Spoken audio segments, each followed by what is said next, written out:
Okay, folks, you're live. Super. Thanks, Kyle. Welcome, everyone, to the December 2nd, 2020 Finance Committee meeting. We appreciate everyone's patience and flexibility as we work to do these remote meetings in these extraordinary times. So thank you. We'll get the meeting started. The first order of business is to approve the Finance Committee meetings from the June 29th, 2020 meeting. For my committee members, Andy and Greg, do I have a motion? So moved. A second? I'll second.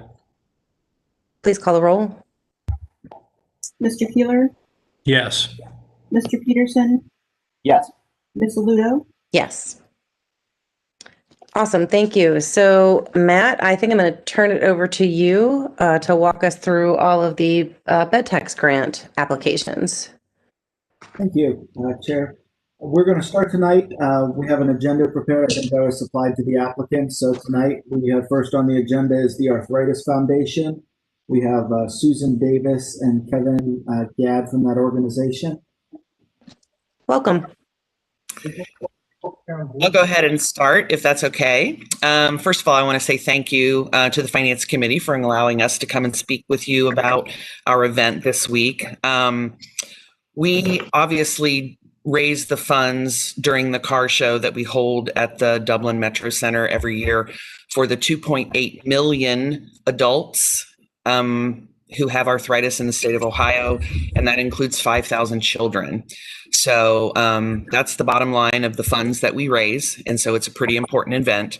Dublin has been supporting this event for 38 years now, and we just thank you so much for that. Some of the highlights of the event: typically in a regular year, we see somewhere between 1,000 and 1,400 registered cars at the event. 65% of our participants come from the Central Ohio area, but we do have participants from all over the country, including Canada. So it's pretty diverse. We get 3,000 to 5,000 spectators through the gate. And while we don't collect their information, we know that the majority of them are from the Dublin area or somewhere close by because they're coming and with their kids and their baby carriages and, you know, all that kind of stuff. So over the course of 2 days, on Friday night, we have a cruise in, and on Saturday, we have a traditionally judged car show. We can see between 4,500 and 6,000 people on the show field. So quite a few folks are coming through the gates. We award, over the course of the year, between 250 and 300 trophies. And we raise about $250,000 for the Arthritis Foundation over the course of that event. So where Dublin comes in, obviously, is you allow us to have the gorgeous Metro Center area, the whole entire area for our car show, and we so much appreciate that. We also use the showmobile that Dublin has, and of course we interact with the police and all the utility folks and the placement of the cones with Dublin City, and you guys are very, very important to our show. We could not do it without the support of Dublin City Council. And we also have an opportunity to be in the Dispatch and several other publications. All of these different areas that we're talking about, the city of Dublin is very prominently displayed. And we have you guys all over the show field. And you are on the welcome signs as all of our car participants and the public come into the event. The showmobile is a center point of the main show area, and we do all of our concerts from there, awards, announcements, and you guys are prominently displayed there as well. We put out emails, and you guys are on our website, very prominently displayed at the top. And in last year, we put out over 10 different email campaigns that included the Dublin City Council logo. And we have a pretty high open rate of about 40% on those emails. You guys are prominently displayed in our event program, as I said already, on the website. and you're in all of our marketing and outreach material to bring those thousands of folks into the Dublin City area. So our request this year was for $20,000, and typically we would only ask for 10, and we don't have any trouble using that 10 up with the hotels and the police and the cones and the permits that we have to get. But we're not sure what's going to happen in 2021. We don't know if we're going to still need to be COVID compliant. And if we are, that's where that additional $10,000 would come from. So with that, I would like to thank you again and see if our volunteer chair, Kevin, would like to add anything to the presentation. I don't have anything to add except thank you again. You know, we've spoken there. You were very generous to us when we presented last year. $10,000. Had we planned on get people down there, but and your support. We hope all. Thank you both. It's certainly an event that my family and I enjoy attending every year.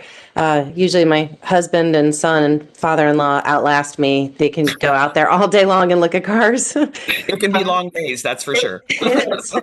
But it's a wonderful event. So thank you. So I could see from your application that you still anticipate having about 250 room nights generated. We do. Yes, we've already had people ask us for next year, what hotels are we using and where can we sign up? So. Oh, wow, that's great. Yeah, so that's fantastic. Andy or Greg, do you have anything that you would like to add? Just one quick thing. Thanks, Chris. So as we get used to living in this pandemic world that we live in, it seems to me that as we move forward, more and more people will be providing their own PPE stuff. Last year, that's true. Stuff was brand new, and we didn't even really know where to get it. There wasn't all that great of a supply. People were still more hunkered down and not venturing out as much as they were. It seems to me that by the time, and what month is the show held in? The end of June. The end of June. So I'm hoping, as we all are, that by next June, we've all got the shot or whatever it is that's happened, and this isn't as much of a concern as it is now. And certainly, if it still is, I would think we would have adjusted and been providing all that kind of stuff sort of more for ourselves than we would have this past summer. So, is there? I always hate to. This is one of the most difficult decision-making processes to go through of anything I ever do on city council. And just in this comment, I guess I'll just throw out there for the balance of everybody else that's applying. For me, I try to look at, well, how many of the requests can we fulfill to 100% of their requests? And how can we spread it out amongst all the applicants to accomplish as many? Because if they fundamentally didn't meet some class or, some one of the goals of bed tax money, I would assume the staff would have flagged that for us. So these are all worthy applicants, everybody. And so we have the difficult task of going through and trying to be considerate of, you can't really address the Arthritis Foundation request without looking ahead down the list and seeing who else would not be able to get the funding that they asked for. And so I very much don't like to say no to anybody, but I also try to stay within our budgetary constraints of what we have, because that's what we have to do. And as everybody is struggling with this, the city is struggling with PPE requirements and everything else and all the other budgets that we're trying to juggle at the same time. So I guess I say all of that to just say, I can see why you would want the extra money to be available to accommodate those kinds of things. I'm hoping that maybe you don't have those additional expenses when the show rolls. We hope that we don't either, but we just Yeah, I'd like to make a comment on good point. When we our middle.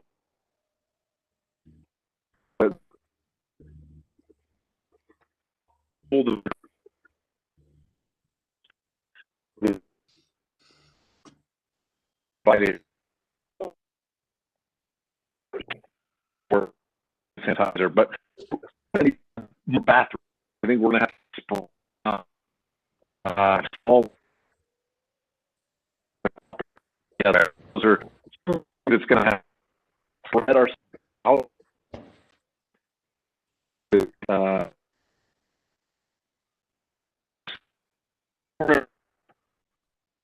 And you know, we're going to more of this. So you all just a bunch of older and a little bit of the that we have now.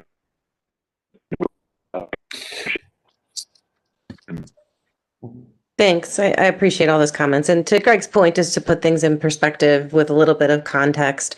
We have a $200,000 budget that we do need to stay within, and we currently have a little over $263,000 worth of asks. So just to put context around Greg's point a little bit. Awesome. Well, thank you. We really appreciate you coming in and talking with us. Jenny, I have a housekeeping question for you. Do I need to ask for public comment after each applicant? Usually that's what we've been doing after each item at these meetings, but it is up to you if you want to wait until the end and see if you have any comments, or if you just want to take a brief moment and check each time. No, I think it makes sense to probably check each time. And who do I have who's checking public comments? Are you doing it, Jenny, or? I believe I heard Ms. Kendall was doing that. Yes, I am. As of right now, there are no public comments. Okay, super. Thank you, Kendall. I appreciate it.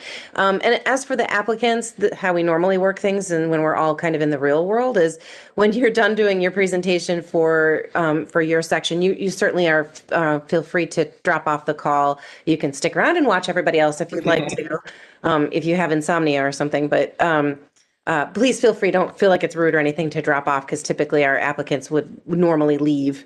But it's totally up to you. But we're certainly good with it either way as we work our way through all the oddness of doing things remotely. So anyway, I really appreciate it. Thank you both for coming very much. And we'll be in touch really soon. Okay. Bye-bye. Thanks so much. All right, Matt, who's up next? Next, we have the Club Ohio Soccer, and Costa Colorado is representing them. Hi, welcome. Hello, good evening. Thank you for affording me the opportunity to speak to the committee. My name is Costa. I'm the club general manager for Club Ohio Soccer. We're here now for our Nike Challenge Cup that we have upcoming in April. We've been this tournament for 22 years. Dublin's been kind of our headquarters for it. We have an estimated 18,000 people with about 8,000 room stays for overnight. Large tournament that brings in with 13 states, a lot of them in Ohio. Strong presence in Ohio locally as well, in Ohio North. We are requesting $12,000 for our Nike and Fall Classic. That helps us offset fees such as field rentals, janitorial service, park services, parks staff, streets and signs, any type of police, parking, additional help that we need. I guess I'm trying to think about this. I apologize. I'm going through this. I don't know what pertinent information that you would need about it. Been a strong presence here and used our fields for the majority of our tournament. Great, thank you. Greg or Andy, do you have anything that you'd like to ask or add?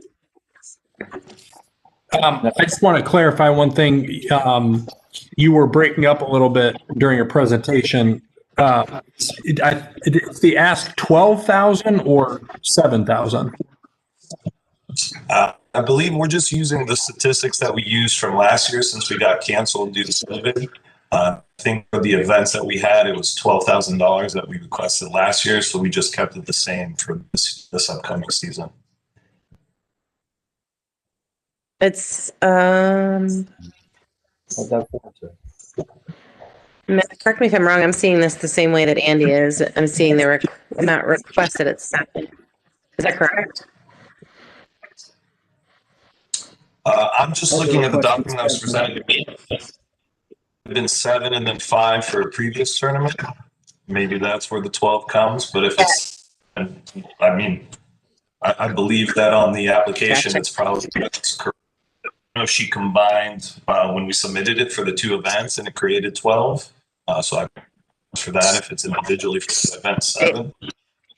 Yeah, for 2020, the request was 5. And then for 2021, it looks like the request is the 7. So that's probably where you're getting the 12 from. Actually, Christina, the request in 2020 was 12, and the award was 5. Award was 5. We can triple check the application, but we're 7 is what we had on the application we received. Gotcha. Thank you very much. That's helpful. I'm going to defer to your due diligence on reviewing that. So whatever you guys say is in the application is totally acceptable on our part. Excellent. All right. Thank you. And Kendall, do we have any public comment for the Ohio Club Ohio Not Soccer? at this time. Super. Thank you. Thank you, Costa. I really appreciate you coming. You're certainly welcome to head out if you'd like, or you can stick around and listen to all these fascinating presentations. Thank you. I appreciate it. Have a good night. Thank you, you too. Okay. Matt, I think we have Crawford Hoying up next. We do. We have Miranda Swaney. She's representing Crawford Hoying on the Dublin Market and Forfest, 2 separate applications and events. Great. Thank you. Welcome, Miranda. Hi, thank you guys for having us. Like you guys said, I'm Miranda Sweeney and I'm Vice President of Marketing for Crawford Hoying. We're a developer over at Bridge Park and we're going to present for 2 events, Dublin Market and Forfest. I'm not sure which one you guys want to start with. I think the Dublin Market was the first one of the 2 on our agenda, so you can start there. Yep. And similarly to what Costa said before, we submitted similarly to what we did last year, just because this year was very, very strange. We did actually end up pulling off the market at a much smaller scale this year, which we were thankful to be able to do. But we're kind of just rolling with the punches, as is everyone else for 2021. But we are asking for $25,000 for the market. With an estimated stay of about 200, we get that by multiplying 10 stays per each market. So actually it might be 220 this year. I don't have the stats pulled up right in front of me, but that's how we get that calculation. Basically, this is a large community event that we revived in 2018 from the city that we were happy to start hosting at Bridge Park, and I'm sure that you guys have been. But we typically started seeing around 45 vendors, then grew in 2019 to see about 100, and then this past year we had to boil it down to about 30. We're hoping that we can get back up with vaccines and COVID processes moving along to a higher number, but we don't know what that's going to look like yet. It did still cost a similar amount, if not more, this year to pull off with all of the accommodations that we had to make and extra equipment and materials. So I would see it costing about the same for 2020 if we were to get back to some sort of level of normalcy. Super. Greg or Andy, do you have any comments or questions regarding the Crawford Hoying Market? Yeah, Randy, can you help me understand what you just said, which was the cost of hosting the market? Were you taking 2019 numbers or 2020 numbers to compare what you thought it was going to be? Assuming we get back to like 80% normal next summer, what was the number from the last Apple, if we're comparing it to another Apple, hopefully? What the expense was. So the estimated cost of the in 2019 was around $70,000. We asked for about 25 in this application last year, and we kind of just duplicated that effort for this year, with the cost actually going up a little bit, given the fact that in 2020, given the fact that we didn't have as many vendors to cover those costs to operate the market as we typically do, which was a little bit of a deficit. And then we also had to, in order to comply with COVID regulations, order more signage and have more wayfinding and separations, boundaries, all that good stuff. Okay, thank you. Yep. Andy, any comments or questions? Okay. Yeah, I guess more clarification on the costs and things. When you say cost of 70,000, is that the deficit or gap? Meaning that's how much you're in the hole, right? You have revenue from the exhibitors, people that have, their wares there. Yeah. And so the gap that you have to fund is 70,000. That's not the total expense for the project. No, so total expenses are around 70,000. It's probably around 30,000 that we are in the hole. So on our end. Okay, very good. Thank you. And Kendall, any public comment? No public comments at this time. Super. Thank you. I appreciate that. All right. Well, thank you so much. I really appreciate you coming in, Miranda, and talking with us virtually. You're certainly welcome to stay, but you're also welcome to hop off, and we will be in touch with you shortly.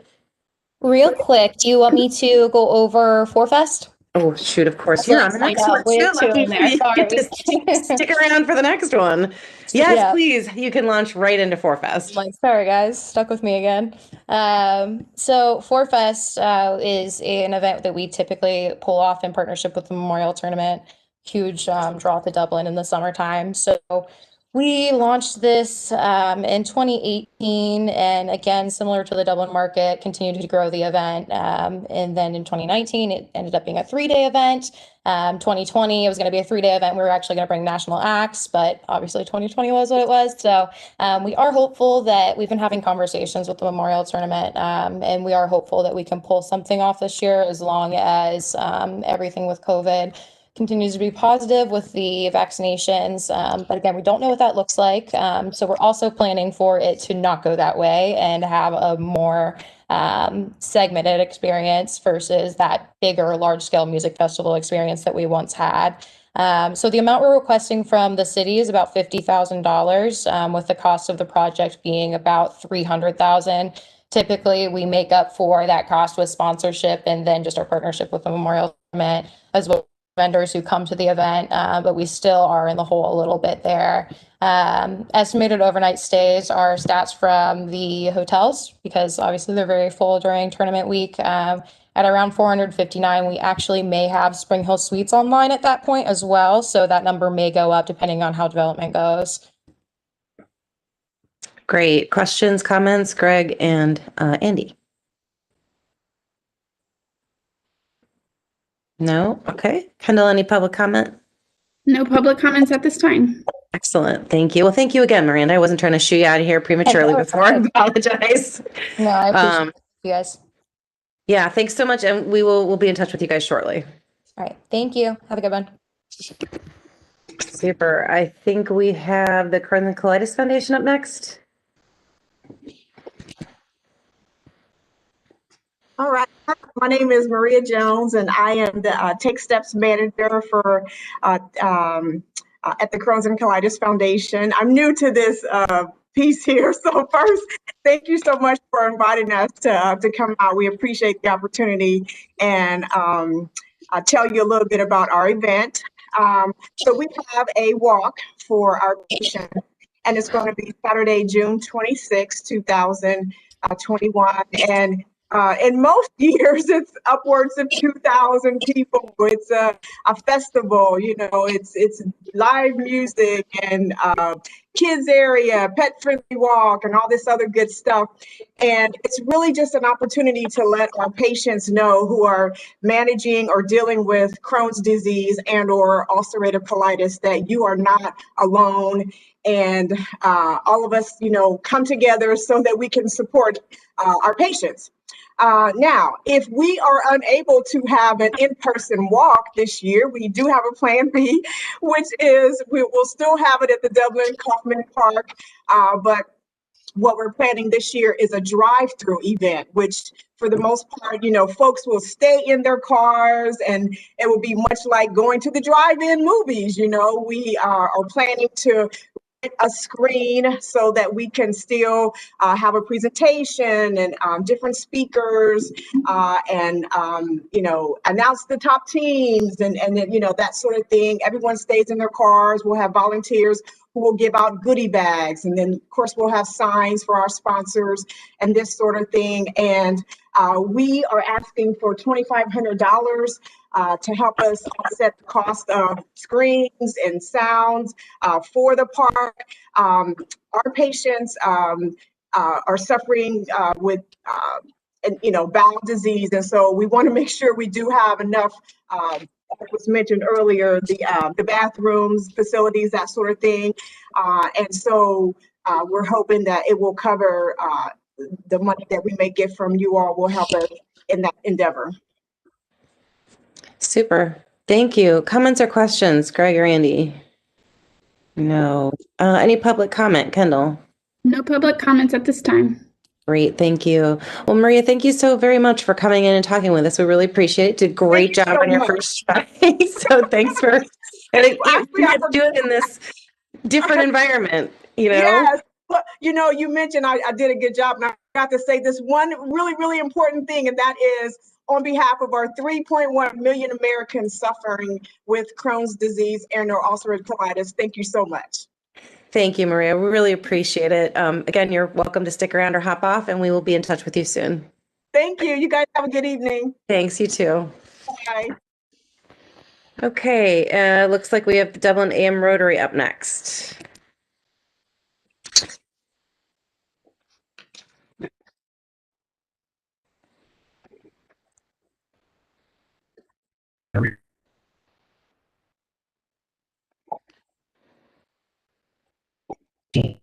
Lou, we're having a tough time hearing you. You're kind of choppy. So you might want to try turning off your camera. Sometimes that helps.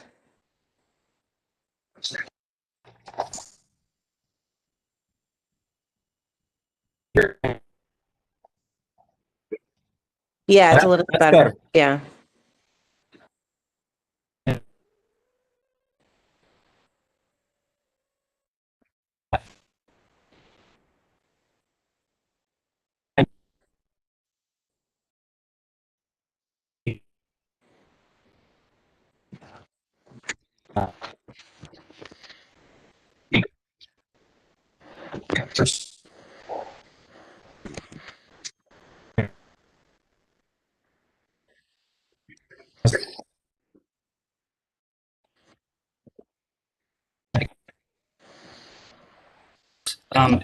It's also possible that we could have him call in. Yeah, we may have to have Lou call in, I think, because it's really choppy. Lou, do you have the phone number to call into? No, that's okay. It's not your fault. This is what we deal with, right? It's part of the new normal right now, and we just have to give each other a lot of grace. So it's all good. Do you have the phone number to call in, or do you need it? Could you give that to me, and I'll do that? I don't know what you just did, but that sounded great. Yeah, you sound good now. I don't know what's going on. Can I call in then with a number? Well, Yeah, we might want to give this a shot. It sounds much better. This sounds much better. Keep trying. Keep talking. We'll let you know if you fall apart again. Okay. That, I've done a few of these and they're, I usually don't have a problem, but it just might be the connection. Yes. Again, I'm Busha Roby. I'm representing the Dublin Classic Car Show, which our event was in 2018 in the historic Dublin Business District area. We partnered with the Historic Dublin Business Association, and we are looking to have it this year on Labor Day weekend again on September 5th. I wanted to mention, joining me here is Susan West. She's our vice president of our club, of the Dublin AM Rotary Club, which we have a membership of over 100. And so Susan's on also, and what I'd like to say is that we are preparing for this the car show. by submitting to the Dublin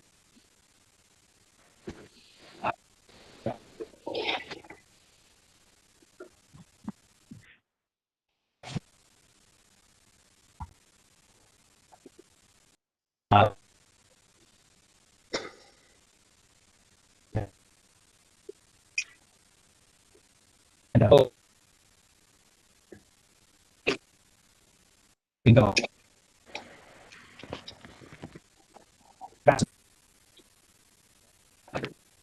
And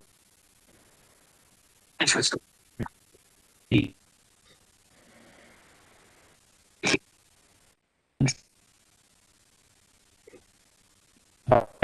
Area there in the historic Dublin business district. So we are really looking for some financial help. Last year, you did offer for 2020 some funding for this.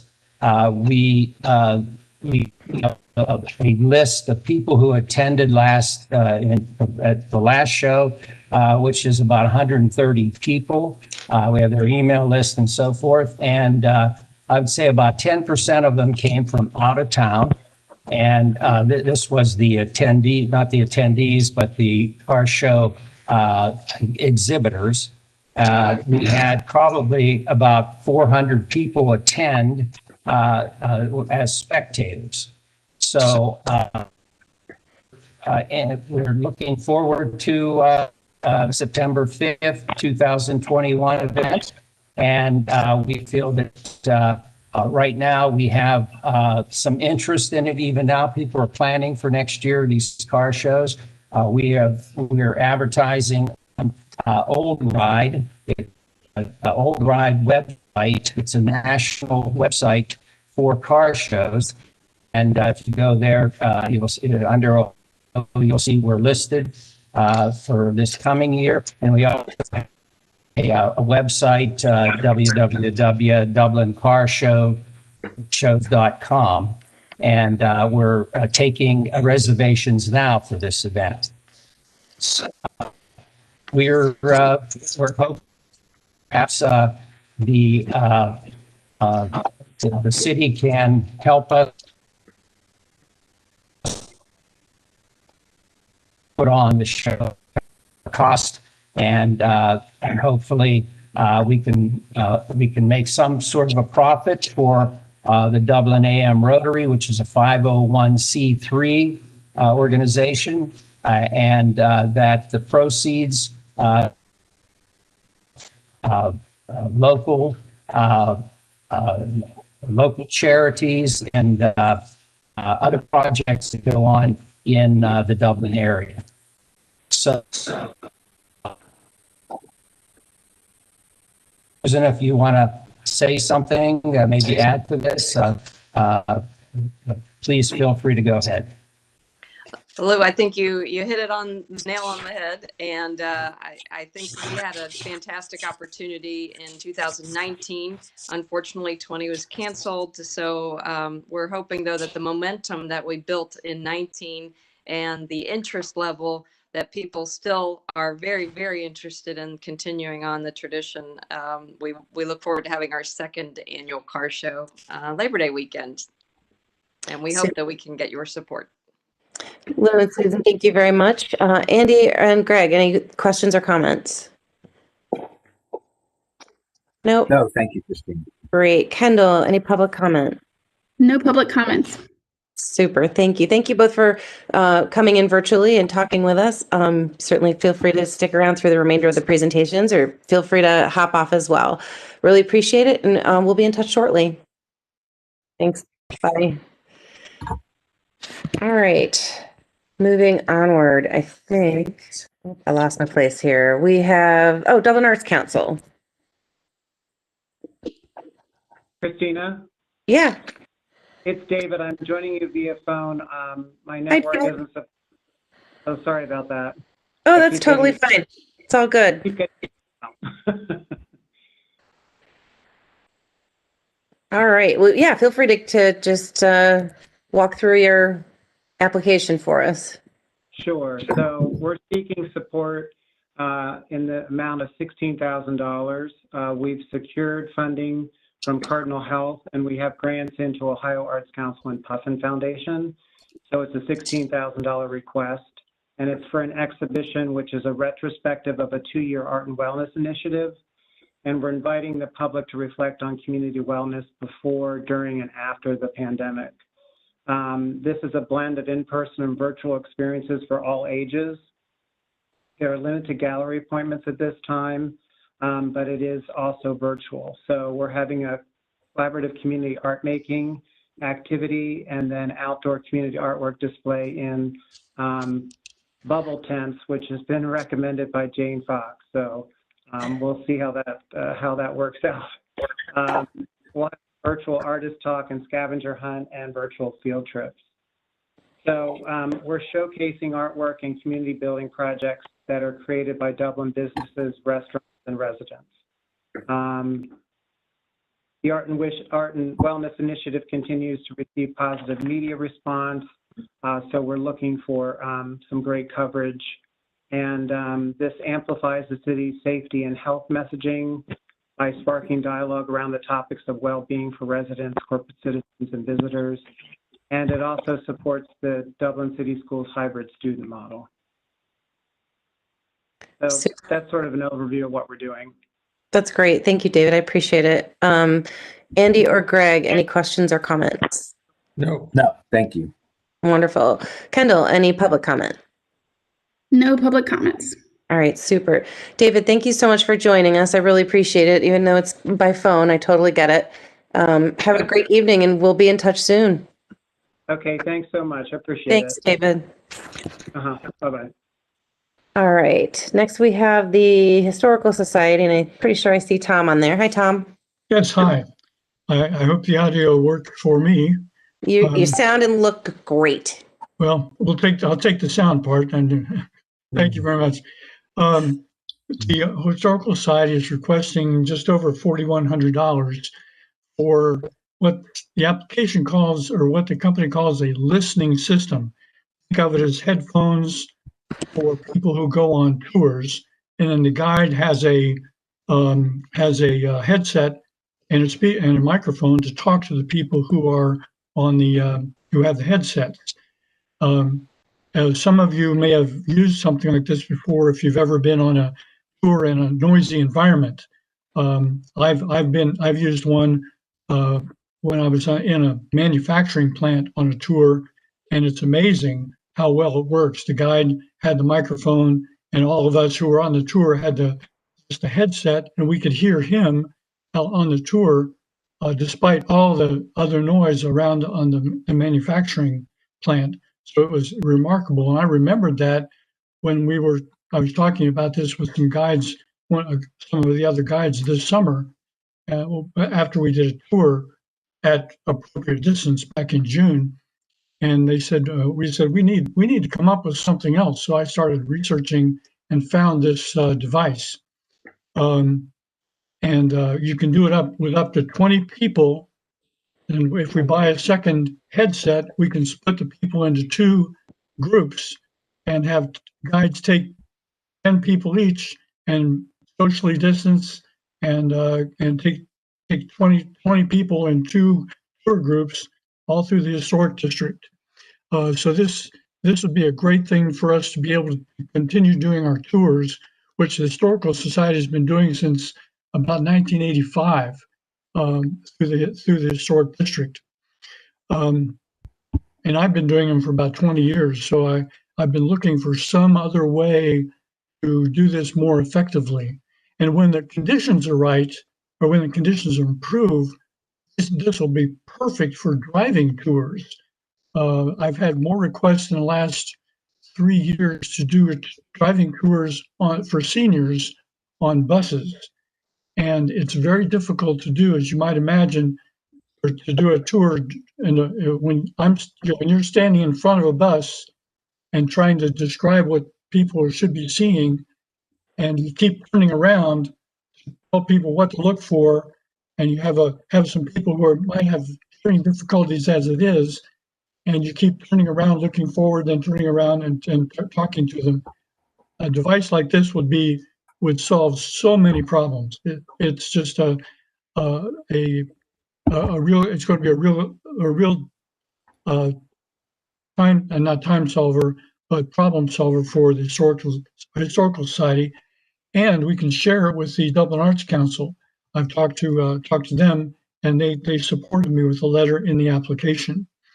The question might come up about, well, how do you keep them clean in this era of COVID and so on, or even post-COVID? We'll take care of that by cleaning them before and after every use. So no problem. I don't see that as being a problem. Another thing I wanted to toss in was that just recently, the Historic District Task Force, which is a group that was set in motion by I believe by the city manager or by council, has produced a set of recommendations. I don't think they've come to council yet, but one of the recommendations is under the what they call the arts and culture heading, and they are going to mention the Historical Society ensure valuable resources and information are made available to the public in an accessible manner, which parenthetically they said includes walking tours. And they've also talked to us about an application or helping them and helping the city with an application that would be on the phone for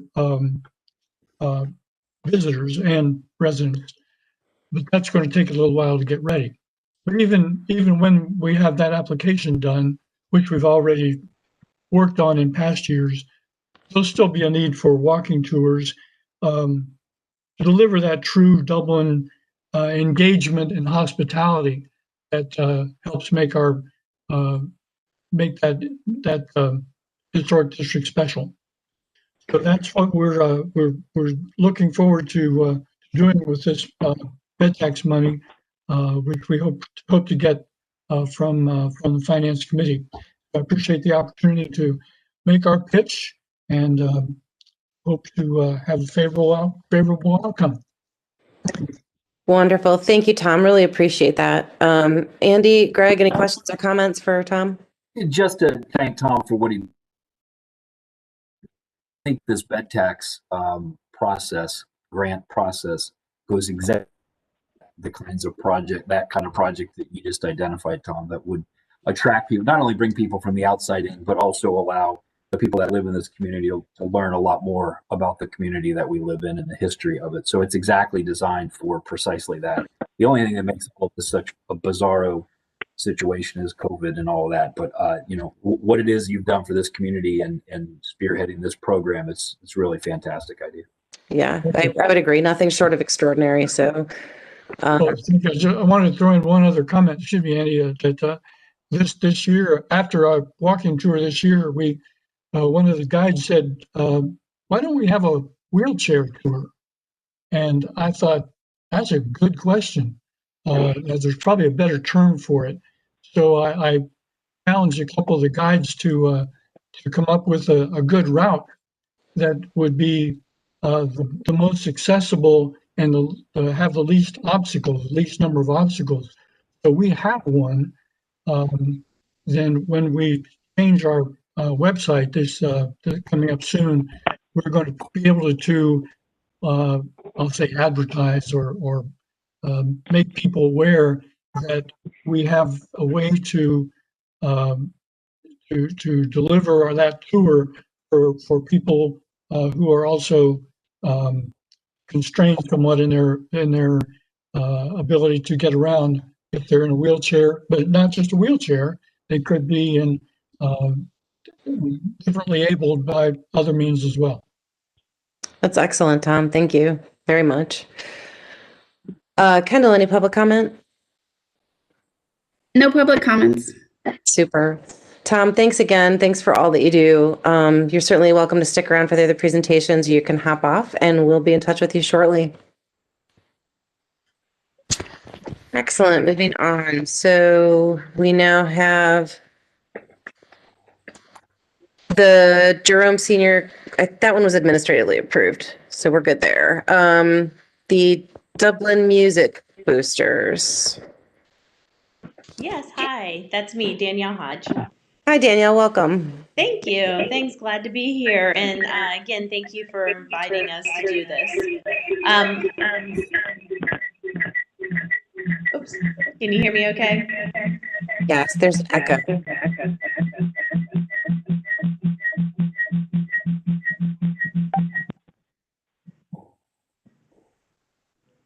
Oops. I think that's better now. Yes, that's much better. Okay, great, great. Again, my name's Danielle Hodge, and I'm the Vice President of the Dublin Music Boosters, representing Dublin Jerome High School. We have submitted this application previous years and to support our Dublin Band Showcase. Unfortunately, as we all know, it was canceled this October 2020 due to COVID, but we are proceeding for planning for October 2021. The Dublin Band Showcase is held about mid-October on a Saturday. 2021, we still have to decide on the date. It's to be determined. We host anywhere from 15 to 20 marching bands from throughout Ohio. It is a joint project between the three high schools, Dublin, Kaufman, Scioto, and Jerome, and the staff and volunteers under the Dublin Music Boosters is a nonprofit organization.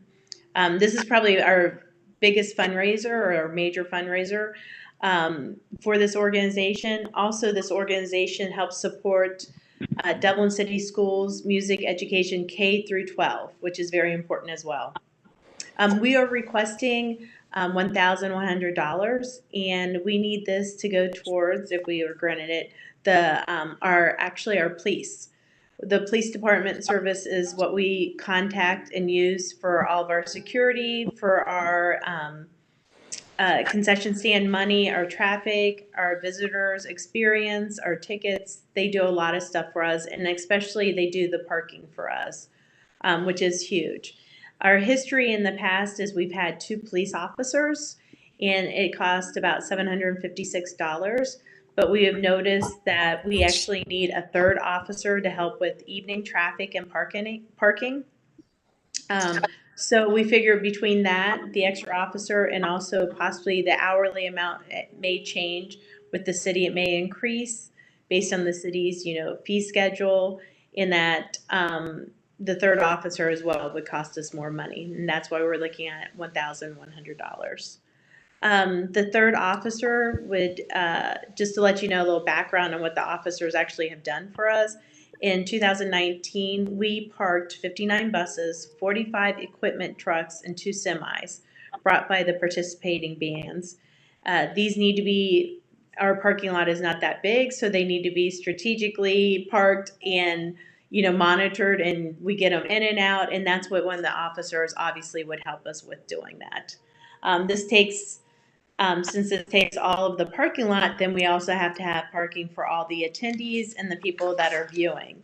And that is also another part that we use the officers for, is for them to help with that parking as well. The difference between this and like a football game is that the football game, everyone is there at the beginning and they stay for the kickoff. We are kind of more like a revolving door. Participants are coming all throughout the night. And so this makes it a little tricky to keep the flow and keep people from, getting congested, or the drivers and the trucks not getting into the position they need to be. Also, why support the Dublin Showcase? Just to let you know, it has been estimated about 14% of the Dublin High School students take part in just marching band alone. And that doesn't include the orchestra and the choir programs that actually add an additional amount of students. The Dublin Music Boosters also contributes to the cultural arts of the Dublin community. And the marching bands themselves throughout the 3 high schools also perform at the St. Patrick's Day parades and the July 4th parades. The band and choir and orchestra all do programs that are offered to the community concerts. And of course, we do the halftime performances at the football games. So basically, in closing, the Dublin Music Boosters appreciates, the opportunity to apply for the motel hotel grant, and is just asking you to consider the $1,100 or the $1,100. Sorry. Great. Thank you, Danielle. We really appreciate it. Questions or comments from Greg or from Andy? No? Good. Any public comment, Kendall? No public comments. Super. Danielle, thank you so much for joining us virtually. We really appreciate it, and we will be in touch soon. Thank you so much. Have a good night. Thanks, you too. Take care. Bye. All right. Now we are on to the Dublin Scioto Lacrosse Boosters. Good evening. I'm Bruce Obenauer, and I'm the treasurer of the Dublin Scioto Lacrosse Boosters. Since 2004, we have hosted the Ohio Middle School Boys State Lacrosse Championship. We took control of the tournament in 2004 when there were 16 teams. We've subsequently grown it to 96 teams from across the state, roughly a third from the north and a third from central and a third from the southern half of the state. It is the sole fundraiser for Dublin Scioto and Davis Middle School lacrosse programs. We provide almost all of the gear, which is unlike some high schools, with the exception of shoes and sticks. So the proceeds support boys and girls, and we also have an outreach program where we are engaging elementary school students who feed into Davis into lacrosse. The tournament is a 2-day tournament on Mother's Day weekend, which always goes over well. And we estimate that we have roughly 10,000 visitors, including players, families, grandmas, and grandpas. In 2019, we had 408 room nights in the Dublin hotels. We estimate it will be something less this year, assuming we have the tournament. We are asking for a grant of $8,000, which is roughly $1,000 over what we've asked for the last few years. And those funds will cover police support, Emerald Fields, rental, repair, maintenance, operation of the restrooms, and traffic throughout the area. And that's it. Great. Thank you, Bruce. Really appreciate it. Andy or Greg, any questions or comments? No, ma'am. Kendall, any public comment? No public comments. Super. Thank you. Bruce, thank you so much for attending virtually. We really appreciate it. You're certainly welcome to stay on or pop off, and we will be in touch with you shortly. Thank you. Thanks. Have a good night. Right. That will bring us to Dublin Soccer League. Good evening. I'm John Muir. I represent the Dublin Soccer League and the Dublin Soccer League's Charity Cup soccer tournament held typically on Labor Day weekend, this coming year, September 4th and 5th. The unfortunate cancellation of the Labor Day annual Charity Cup due to coronavirus prevented us from taking full advantage of this year's grant. For 2021, we have submitted a request for what we hope to be an even larger tournament than previously anticipated. Our request is itemized into sections.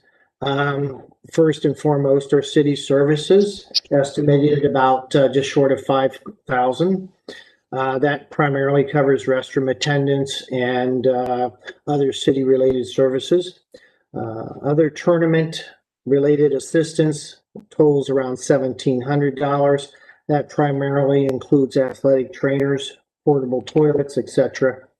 Third on our list is a virtual facelift to update, refresh, and improve the DSL website for approximately $7,500. The website serves as the first point of contact for resident participants, parents, and coaches to the community's recreational soccer program. It also provides registration for the Dublin Charity Cup teams and will provide access to field and game assignments for all the soccer organizations in the community. We would also utilize the talents of Brad Webb of Honest Advertising, a Dublin resident, for this project. Can I answer any questions for anybody? Thanks, John. Andy, Greg? Kendall, any public comment? No public comments. Great, thank you. John, thank you so much for joining us virtually. We really appreciate it and appreciate the information. You're welcome to stay or pop off, and we will be in touch soon. Okay, thank you for your consideration. Thanks so much, John. Have a good night. You too. All right, and so next we have the Dublin United Soccer Cup.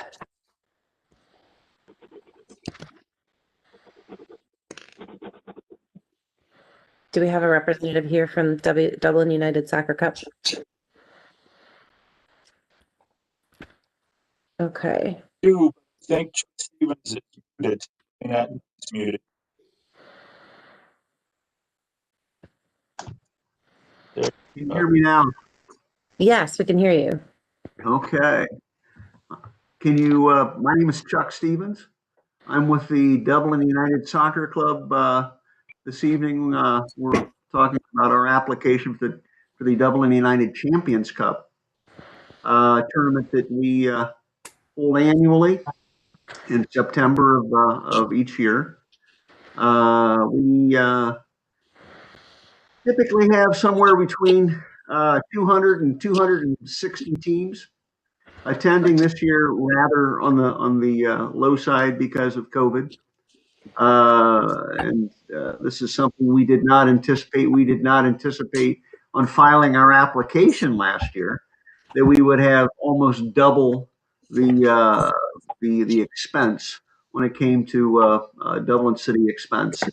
I believe we estimated an expense of somewhere of roughly $7,000 last year. 6,000 to 7,000 were, I believe the first estimate was over 12,000 for this year.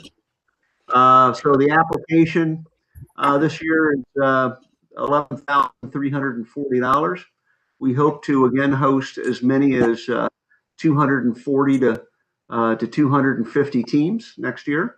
Attendance somewhere in the neighborhood of roughly 10,000 participants or attendees and participants, coaches, parents, grandparents, so forth. I can say this year I believe we had a fairly sizable economic impact for the city of Dublin, hosting it not for one weekend but for 2 weekends. We were pleased with the outcome and pleased with the results, considering the restraint the requirements that the state of Ohio put on us in terms of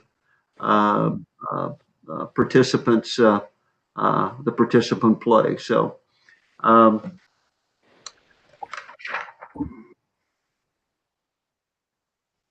I think that's pretty much where we stand right now. It was a pleasure talking to you this evening. Do you have any questions? Great, Chuck. Thank you so much. Andy or Greg, questions, comments? Can we confirm again how much is being requested for this year? This year, I think the application, I believe, for this year was 7,000. That's correct. And that application was submitted just prior to getting our bill for this year, which was just over 12,000. So if that could be amended for next year, that would be wonderful. Okay. Very good. Thank you. You're welcome.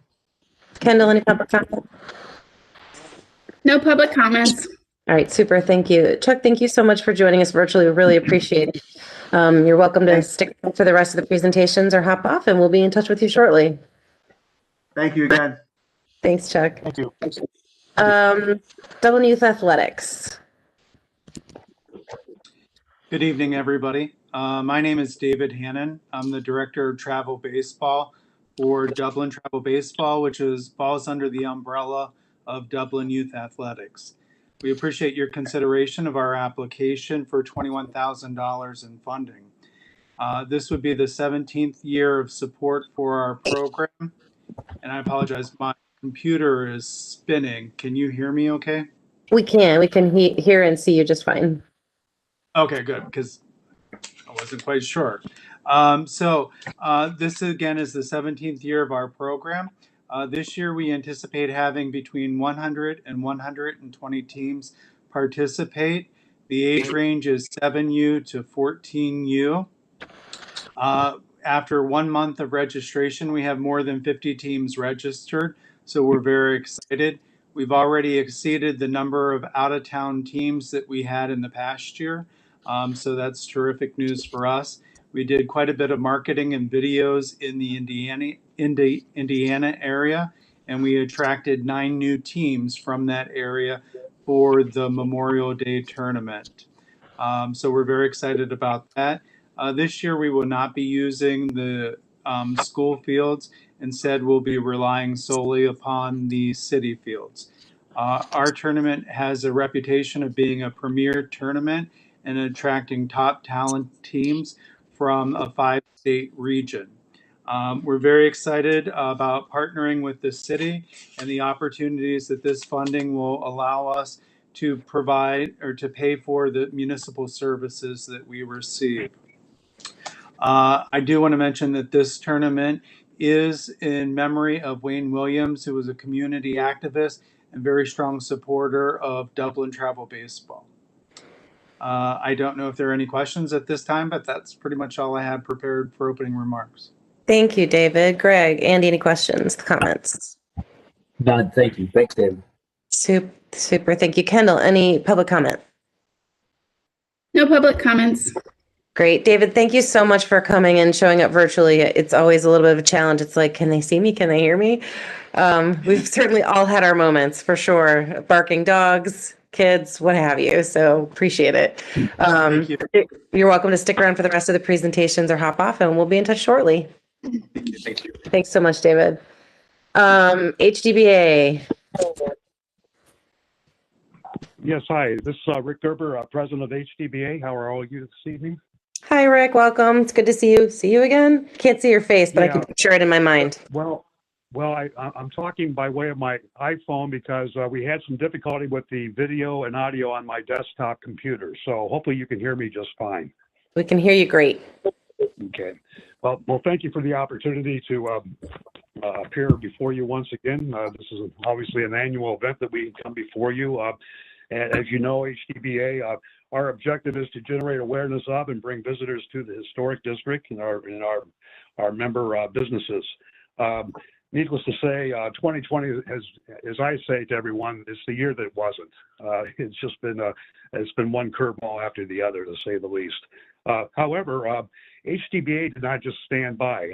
Many of our events were canceled, but we very aggressively came up with new marketing and creative efforts by way of updating our website and aggressively and developing print and social media campaigns to further the objectives of increasing awareness and patronage at our businesses.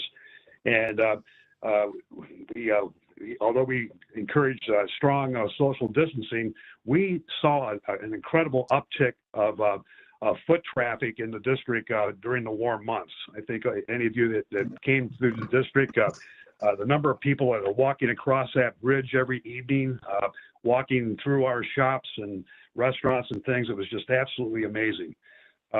So we were very happy that we were able to at least fulfill that objective of letting people know that we are open for business, and people did frequent our shops and the like, and so forth.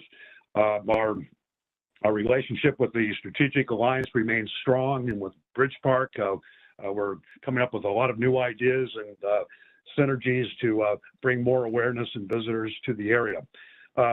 Mr. Peterson, you brought up at the beginning of the meeting tonight the allocation of bed tax funds may be a little less this year. And what I tried to do with our application was, in thinking of that, realistically, we don't think we're going to have as many events this coming year as we've had in years past.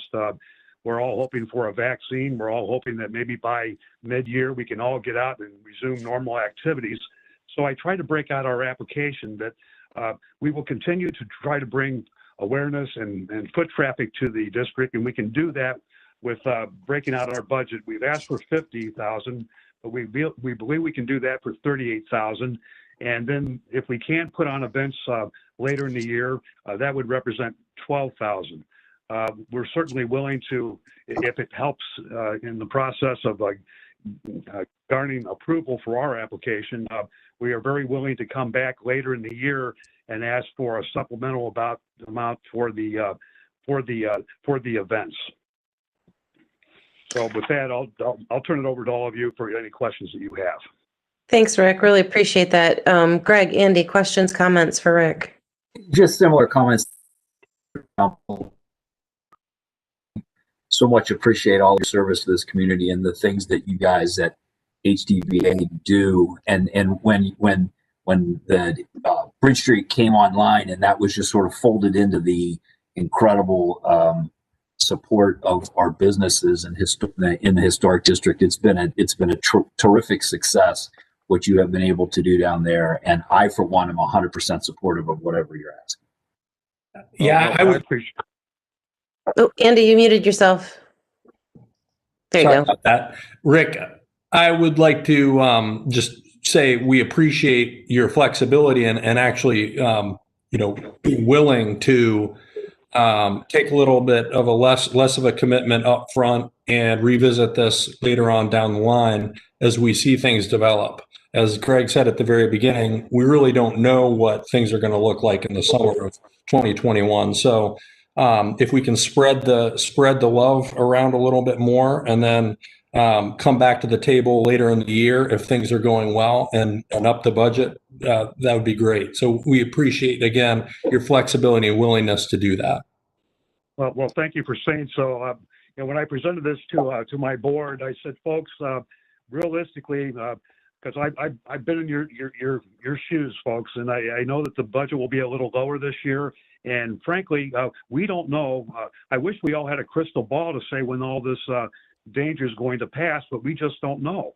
And I said, look, I'd like to present this to the Finance Committee and give them flexibility and show that we also are a member of the community and we want to be flexible too. So that's why we broke out our budget and our application the way that we have. Yeah, Rick, you've done a great job again, and every year you provide us a lot of detail, and we really appreciate that. HDBA has been such an excellent partner to the city for all these years, and really augments our visitor and convention bureau. So we really appreciate all the work that you've done and the flexibility. It really does show a level of commitment to the city and the people who live in the city. So thank you. Well, thank you. I've been asked by some members to maybe come before council from time to time, and I've been reluctant to do that. But to kind of share with you the success that we have with the Strategic Alliance, which I'm sure all of you are aware, that's Scott Dring's group, that's Bridge Park, that's the city of Dublin. We meet on a monthly basis, and we're doing a lot of exciting things down here.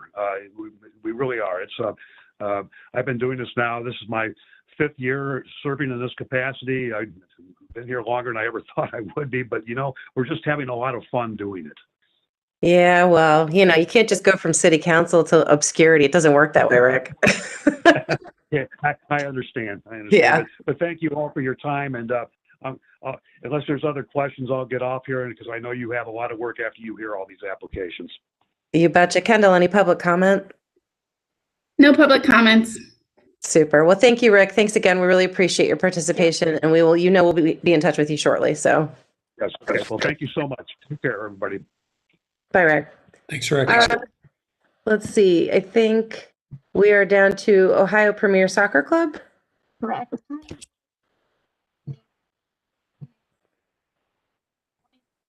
Nicole, is that you? It is. Oh, now I can hear you. I could not hear you for a minute there. Yeah, no, that's okay. I saw your lips moving and I'm like, oh no. General hazard of this year, right? It's the truth. Okay, so Nicole Cobb, sorry about that. I'm the event coordinator for Ohio Premier Soccer Club. We are hoping to host our 2021, which will be our 21st annual soccer tournament this coming fall, excuse me. Our event is our club's largest fundraiser. We use the funds for field development, scholarship program. We have 2 programs that we run through our club, as well as just general operating expenses. So I think on average, we have about 1,000 hotel nights each year, up or down, depending on where Ohio State is for the weekend. And we are requesting the same amount that was approved last year based on, just not trying to ask for too much money. We just want to ask for what we can use. And those funds will be used for, obviously, park rental, park services, police, for our event. Super. Thank you, Nicole. Really appreciate it. Greg or Andy, any questions or comments? No questions. Thank you, Christine. Great. Kendall, any public comment? Wait, where did Kendall go? No public comments. I just lost you there on my screen for a minute. Thank you. Nicole, thanks so much for your time. We really appreciate it. And you're welcome to pop off if you want, and we will be in touch with you shortly. Hope you all have a great evening. Thank you. Thanks, Nicole, you too. And I think we are down to World Archery.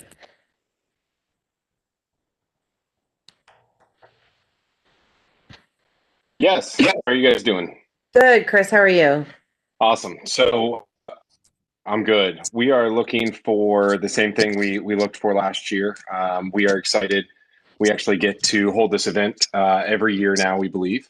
Our numbers last year were at 271 participants. We had about 600 attendees with parents and coaches. We normally sit at 450 for this specific event, Buckeye Classic, but with about 1,000 attendees roughly. This year, we don't know what to expect. We're hoping we're back up over 450, but hoping for the best. Looking for the money for tournament infrastructure to help us, get back to being able to supply tents, fencing, porta potties. We have to go more obviously now. Fencing, sound, mental. This year, every one of our events is going to be streamed. They went from 4 events to 3 events. And now to make the team, you have to go to all 3 events. So this year, everything's live. So we have to bring in a satellite truck. We have to do a few other things. So that's kind of where we stand this year, and appreciate any help that we can get. Super. Thank you, Chris. Appreciate it. Greg or Andy, any questions or comments? No questions. Thank you, Christine. No questions. Public comments? No public comments. Thank you very much. Chris, thanks again for coming and joining us virtually. Really appreciate it. And you can pop off if you like, and we will be in touch with you shortly. Thank you very much. Thanks, Chris. Have a great night.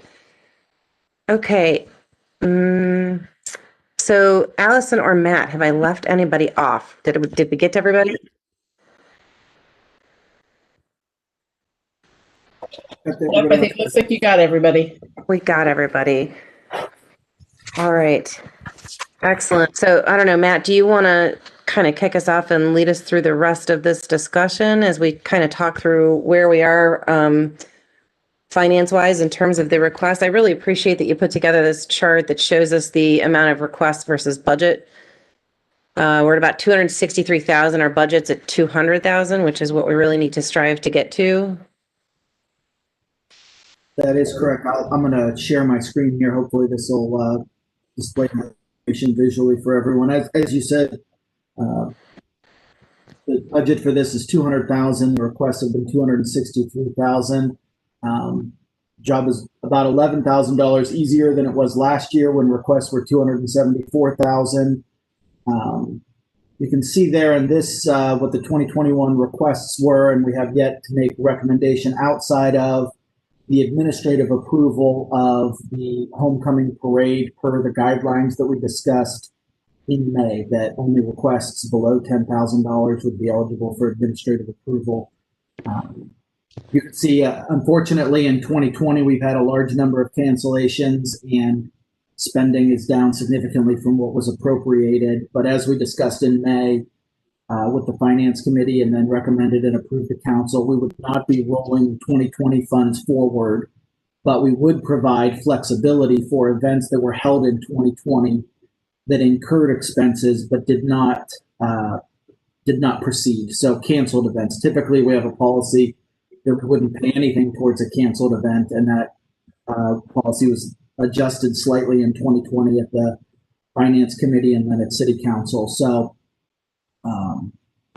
at this point, we're prepared to proceed with looking at the recommendations and making the difficult decisions of getting the budget. Sounds fun. We definitely should get that going. Certainly, I mean, this is a public meeting, so if the remaining participants would like to stay, they're welcome to. Typically, our participants, our requesters, do not stay when we're all together in a physical meeting. So, you know, you're not going to be considered rude if you pop off, if you wish. That's totally up to you. So typically how we walk through this is, if you guys remember last year, this is my 6th year doing this, actually.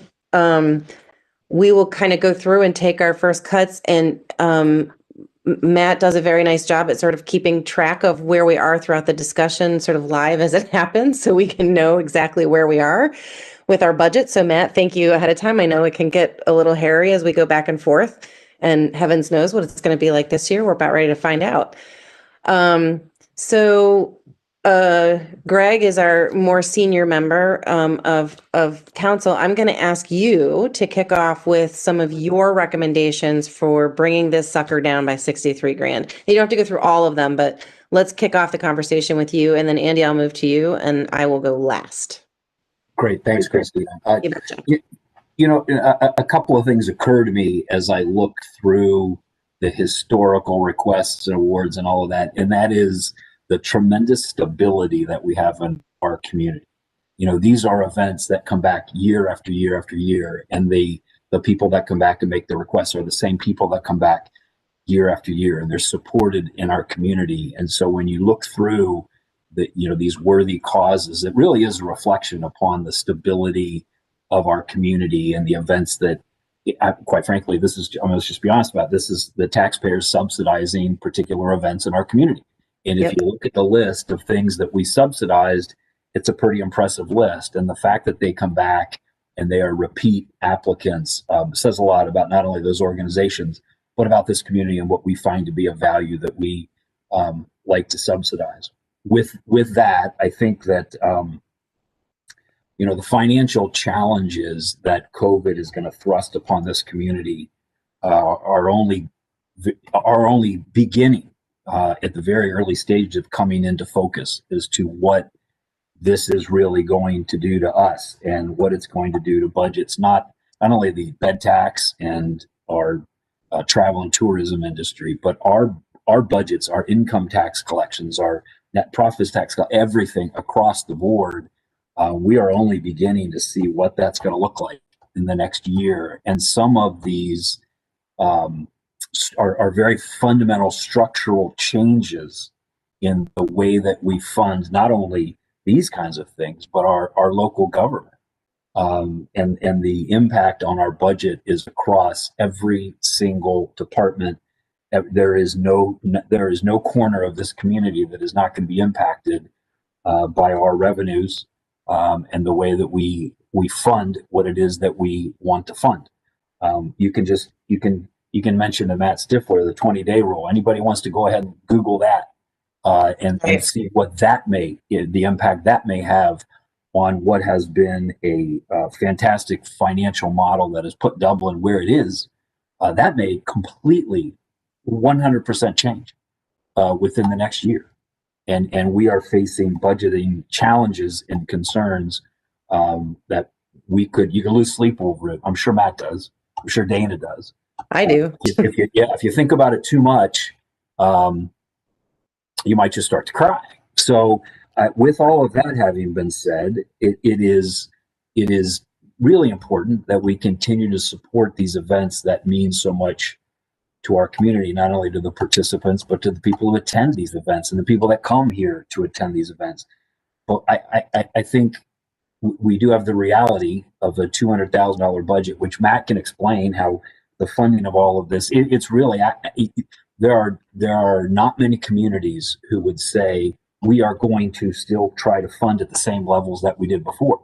Yeah. Most communities would be saying, well, we got to cut from where we were last year. So not only are you not at where you were last year, but you're going to be less than that. And things like these events and community gatherings that we all find so important would sacrifice. They would be sacrificed. They would be on the cutting room floor in the budgeting process. But as I sit here and I look back historically from the 2021 requests, and you look at what was the 2020 award, if we were able, and I guess I would just suggest this to my fellow council members, Christina and Andy, if we were to return, not necessarily return, if we were to maintain the 2020 year fundings for all of the different repeat customers that we have, if we just maintained, didn't cut, but maintained the 2020 funding, and then there were a couple of other things that I thought were appropriate to maybe bump into another year. If we did that, and I do the math and I add all of those numbers up, and I won't run through them, Christina, unless you want me to, but that is with that maintenance of our 2020 funding level, with not allowing the Dublin Charity Cup, the $7,500 for the website update. I think that's maybe something we should potentially consider funding next year, as opposed to in the year after 2021, I guess 2022. And then also adjusting the Crohn's disease request. If we were to go not only back to where they were last year, which was $500, but go down to $1,000 to cover for them all of their city expenses. So Right. with those three, one philosophical and two specific adjustments, the philosophical adjustment of back to 2020 funding, not doing the website until the following year, and covering the Crohn's disease city expenses, which would be $500 more than they got last year, but still covering their expenses. That would reduce the request by $63,500. But including the Historical Society's wireless listening system, yes? That's right. Yes. That's right, Christina. That would stay. Add that So, back. I definitely want to add put that in. If you leave that in and you reduce all the other repeat customers to their 2020 funding level, with the exception of, I think the Charity Cup was adding their web design adjustment, which I think They that's were. Yep. yeah, that's maybe not a great time for that. Nope. That was $7,500. If we removed that and we just paid the Crohn's city expenses, which is more than they asked for last year. So you're saying give Crohn's 1,000, not 500. Correct. Okay, that so would change that to 1,000. down back to 2020 funding, but it would Right. reduce them from their request only down to what the cost of city services are $1,100. So if we adjusted that, it makes my math not exactly spot on, but it's still below. It's $100 or so below the 200,000. Yeah, I like your numbers. Your numbers are super close to where I was, frankly, to be honest with you. I think we certainly can potentially take a look at breaking up HDBA's numbers just a little bit the way that Rick had suggested. I'm very comfortable giving them pledging the full amount. I know that they will not use it if they don't do what they are going to be able to do in terms of their events. So I'm happy to have that discussion with you guys if you want to. And I want to make sure we get to Andy. Andy, what are your thoughts? You guys stole my thunder. I think Greg did a great job of setting it up, and we've more or less come to the same spot. My numbers might have been a little bit different than Greg's, but I can get behind his rationale and all that. The headsets, I've also, Greg said, look at the repeat customers and what they've done year after year. Well, I also look at the fact that we haven't had to support the Historical Society in this with these grants for a number of years. And so, to me, that stands out as sort of a credit that they get. So I think I am on the same page as you folks. Great. I think, if we, and I don't know what your thoughts are about spending the full 200,000 versus 197,442. I am of the mind that if we have that 200,000, I'd like to spend the full 200,000 on these requests. There's always the chance that Arthritis Foundation does come back with a valid need. Yep. Again, I think Greg, his initial comments were very good and valid. And to me, it's so hard to know at this point in time where we're going to be. So rewarding 10 now with a $3,000 cushion plus any additional monies that we have to give later in the year should the need arise.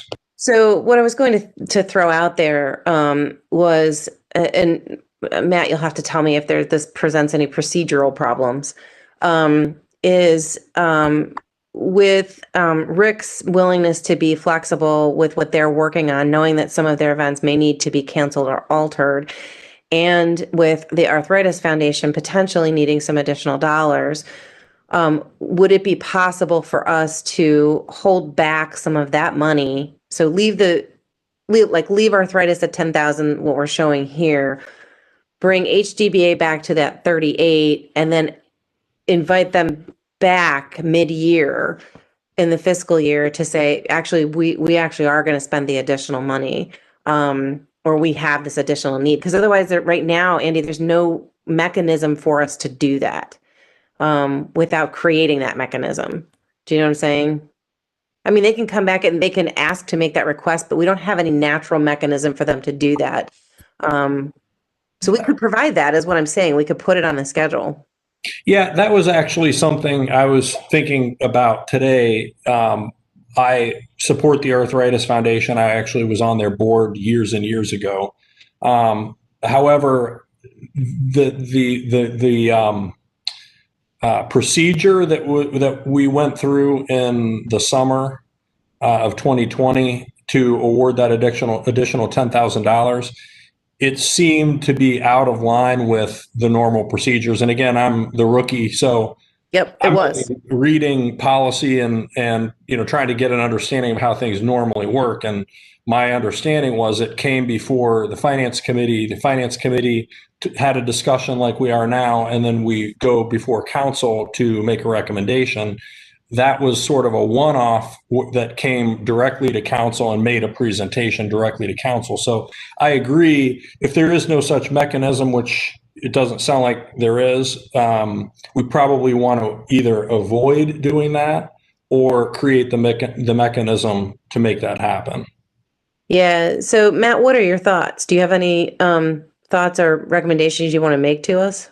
Yeah, I fully support the kind of route you're taking here. It's similar to the route we've taken with the Arts Council and the Visit Dublin, Ohio funding, and that we're going to be checking in quarterly to discuss bed tax revenue and our subsidization of those two organizations. We can also talk about bed tax grants as part of that process and what's canceled, what might need additional help, where we want to be with the appropriations.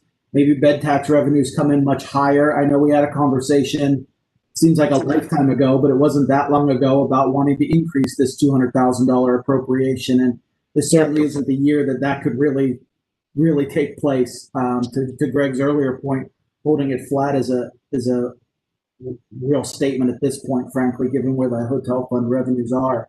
But we could absolutely have a conversation in the second quarter, early in the summer, maybe before your July break, where we talk about hotel tax, bed tax grants as part of that larger hotel fund discussion. Yeah. So Matt, let me ask you this, because the other piece of this is that we hadn't really considered for the current fiscal year that we're in. But if we have another meeting, let's say in June, because we typically have a finance committee meeting in June, where we go, we say, okay, here are all the events in the spring that did get canceled, because there probably will be some. We actually then might potentially have a little bit more money than to think about and to say, okay, we know that HDBA, we only gave them 38 and we know they need this other 12. So that's great. They can have that. But arthritis came in and they really do need another 7, but we might have that full 7 if we had another 2 events get canceled in the spring. Like, do you see what I'm saying? But we'll know that midway through the year. And we've never really provided ourselves a mechanism to sort of do that check-in. And part of why I think this is, when I was on the community development committee, those are done twice a year, are they not? The Beautify Your Neighborhood grants? They are. They're held in March and September, and that was a function of if they have grant money available that's not utilized in March. They tend to be under requested, versus here we tend to be over requested. So, but I wonder if part of why we get over requested is because people are trying to project out what they're going to be doing literally 7, 8, 9 months from now. And I wonder if it might make, especially just given our current situation with the pandemic and everything, if it might make sense for 2021. We have this meeting now. We hold a little bit back, knowing that there's probably going to be some cancellations for the spring, and we have another meeting in June to update numbers and update the requests. I think from a procedural standpoint, I can work that financially. Allison, do you believe the events that we're discussing can work that type of process? Yeah, I mean, especially if you're just talking mainly about those 2, I think we'll know pretty early in the year where things are going. I have heard, just so you're aware, a lot of people are talking about not having events till June or July. So there are going to be some of these that may end up not happening that are on there right now. So Greg and Andy, what are your thoughts about doing it that way? I think that actually gives us more flexibility, to be honest with you. I agree. It works for the Beautify Our Neighborhoods, and it would seem now more than ever 2 meetings a year would make a lot of sense, so we can kind of recalibrate and regroup as we see things develop. Greg, thoughts? Well, you can hear the rusty wheels sort of turning. In my mind, I try to only make a decision once. So I understand what you're saying, and maybe next year would be the exception to that rule, because it's a year where as much as things changed last year, they all changed in one direction. They just close, more and more closed, and everything shut down.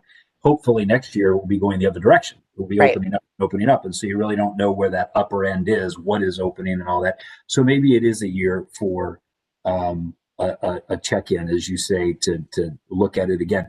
I would be hesitant, I guess, to redo this whole process. I don't think we need to revisit everything, because now we're just making the same decision twice. And then I also have a concern, and Allison and I guess everybody that's managing a budget like this would know better than I don't know, when you start off at the beginning of the year, you may do, if you know what your annual budget is going to be, you may do things differently in the first quarter.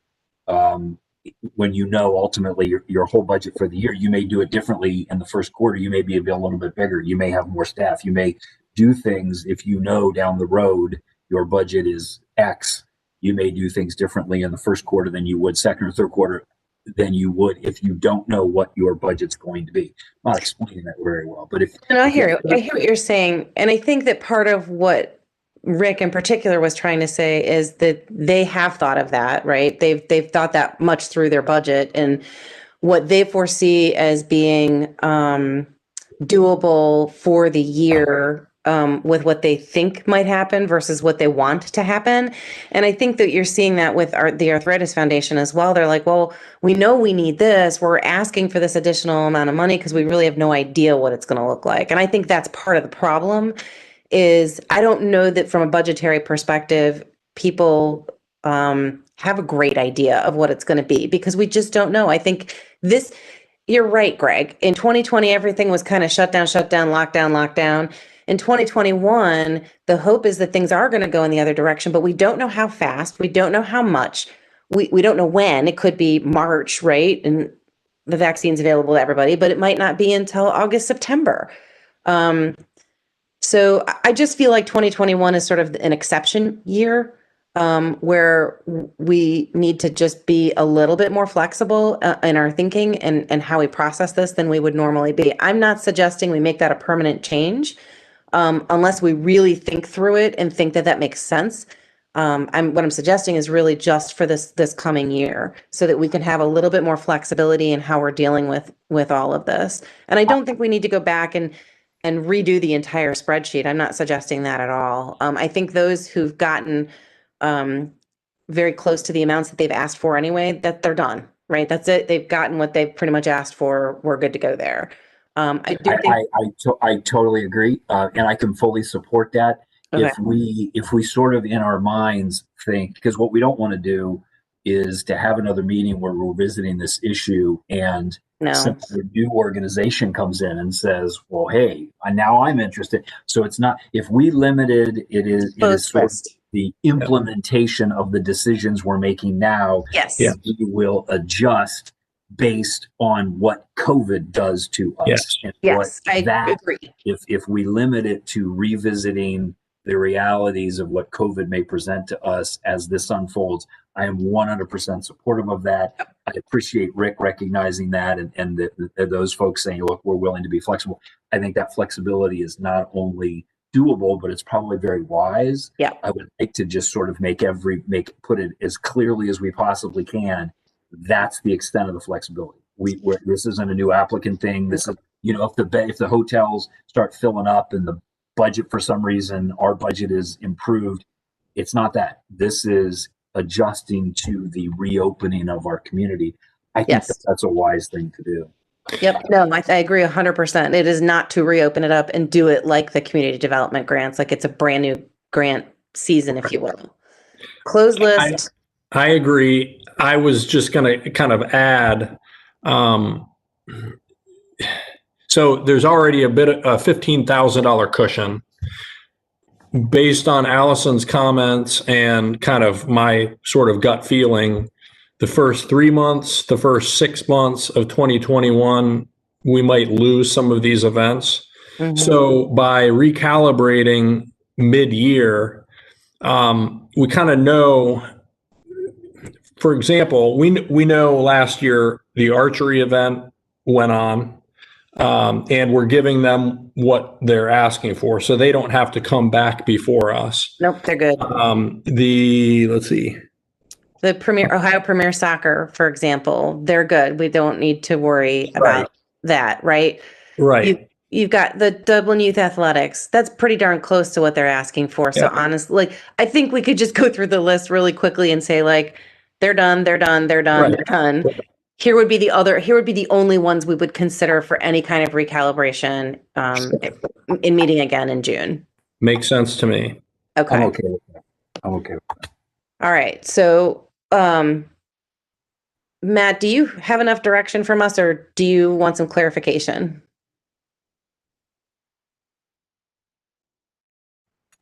I think I would like a little clarification, because I think I understood the conversation, but what I really got from it was the Arthritis Foundation and the HDBA are eligible for this June decision.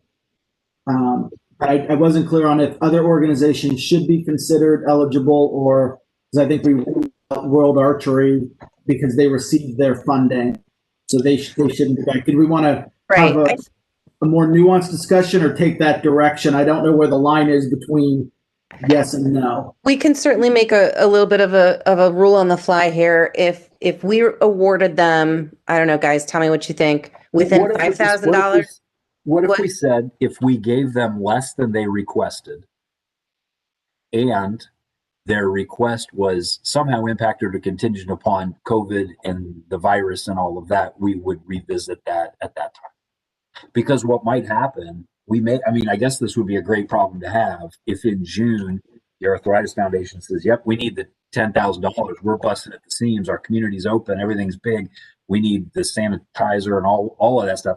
And the Dublin Market and Forfest says the same thing.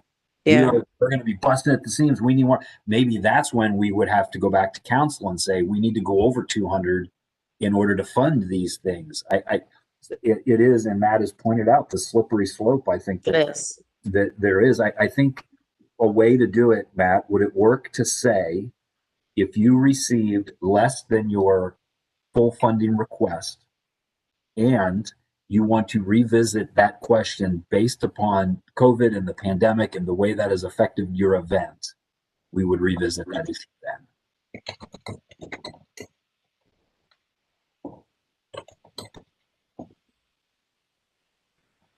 Andy, your thoughts? Are you agreeable to that Yes. type of thought? Okay. This is my first year. I would assume that in past years, you have a budget, 20,000, and you make a call on each individual applicant. Yep. So, we're sort of short circuiting that process now and making sort of a blanket recommendation. And that recommendation might short some of the folks that have genuine need. I'll give you an example, and I'm a little bit biased here because I'm a Rotarian, but I went to that Dublin AM Rotary car show. It was a huge success. First year, huge success. Brought lots of folks into the downtown area. First of all, I would question why a $3,000 request is going before our committee. I thought that that was something that could be administratively approved. So, the 2,500, the 3,000, the 1,675, I thought all of those could be just approved. But they are here now. And I would say, looking at the facts of that particular situation and the fact that they were only asking for $3,000 and it's hugely successful, I would be inclined to grant that. As opposed to the Arthritis Foundation, they've in the past gotten 10. We're giving them 10. They're requesting 20, but we don't know that they're going to need 20. So that's a nuanced situation. But I could go down this list, and especially given Rick's willingness to be flexible, I can come to about $200,000 on the nose by giving a few more of these folks what they've asked for. And one benefit of doing that is we basically cross them off the list and we say, you're done. You don't need to come back. We've given you exactly what you've asked for. So we could limit the numbers that have to potentially come back. But in our back pocket, we all, I think, unfortunately suspect that even if our number is $200,000 that we grant today, in the first 3 to 6 months of 2021, we're going to find that a lot of that grant money is going unused. So that allows us the flexibility to give Rick his $12,000 back. So, I'm not opposed to going down this list item by item and haggling over what those dollar amounts should be. I see benefits to doing it both ways.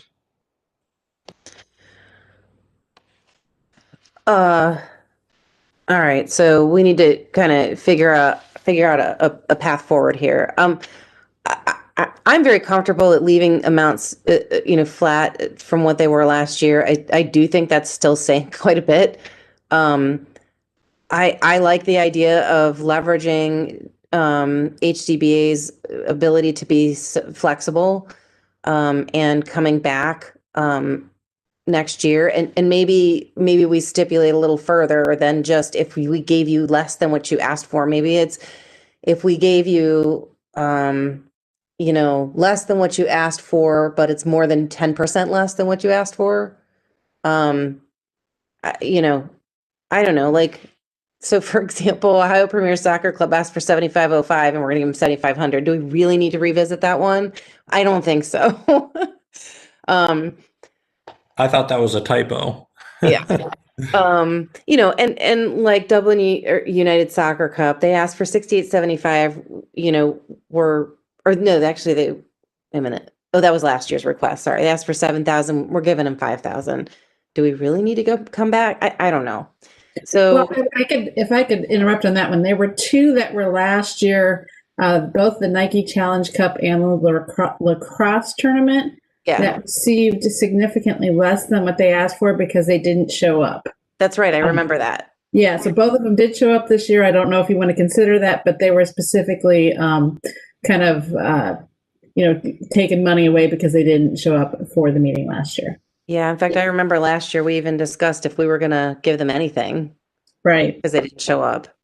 The other one thing I'll put on here, we did not receive after numerous calls. We never received anything from the Frog Jump, which has traditionally been on this list. They probably received, I'm guessing 15 contacts and never did turn in their application. So I would not be surprised if you don't hear from them later in the year as well.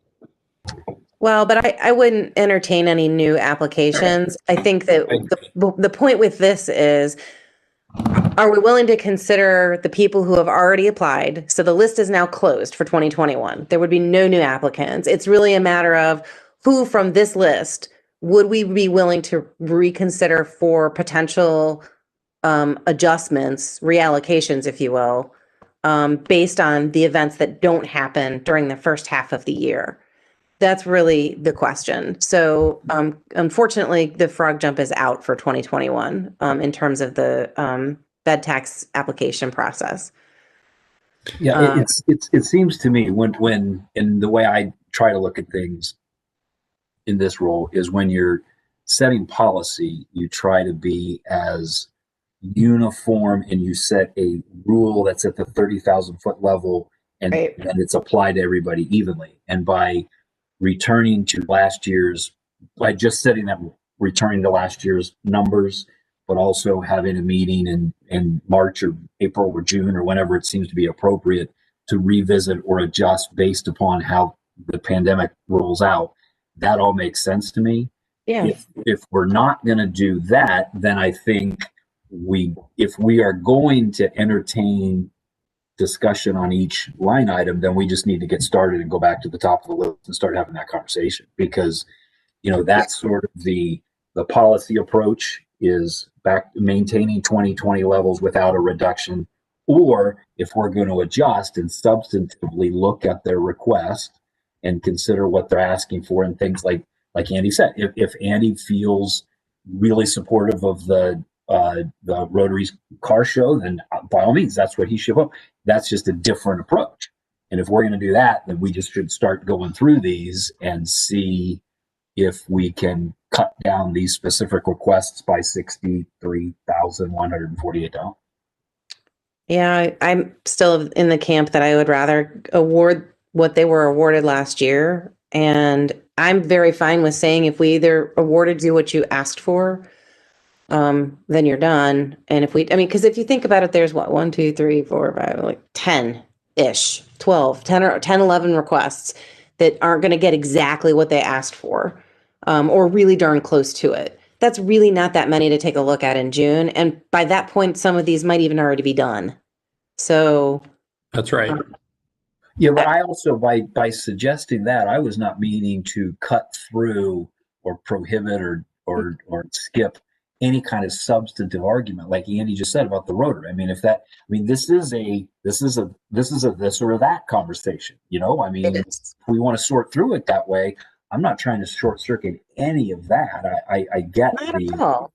I'm voicing my support for what I think makes sense for this coming year, just because I do believe that it is a landmark year in terms of we have no idea what's coming down the pike this year. And I don't think we can base anything on this coming year the way that we did things this last year, because it's going to be a completely different economic cycle based on vaccines and how quickly they're out there for mass consumption and everything else.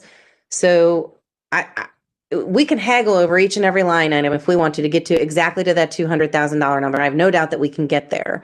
but I don't want to do that and preclude the opportunity for us to make adjustments mid-year where I think it's appropriate because of the special nature of the situation that we're in.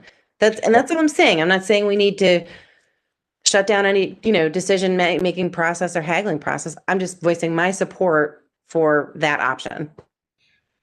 You have my support, Christina, on that. It's fine. And it looks like Matt is already putting yeses or nos in there. So, we can go down the list real quick and without talking numbers and just say yes or no, they can come back. Okay.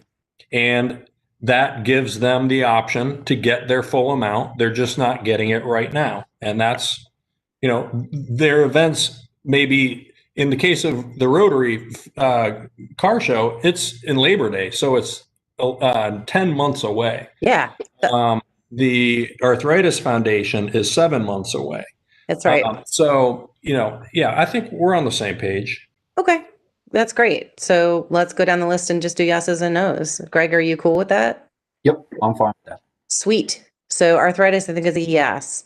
Club Ohio, the Nike Challenge Cup. They were asking for 7. We're recommending 5. You want to give an opportunity to come back? I don't know when that one. Allison, they're in the first part of the year, so they couldn't come. They would be done.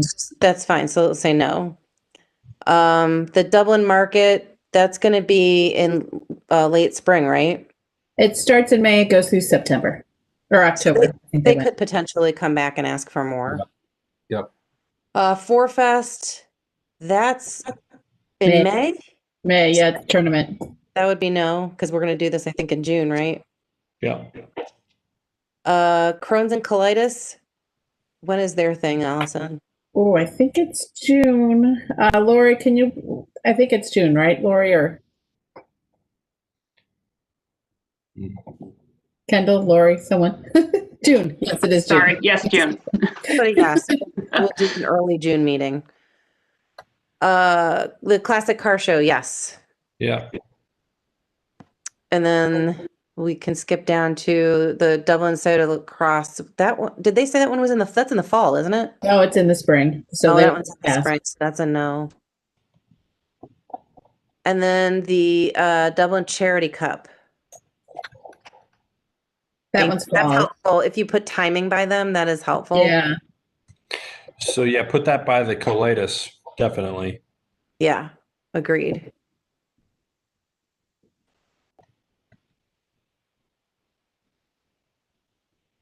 So the Dublin Charity Cup.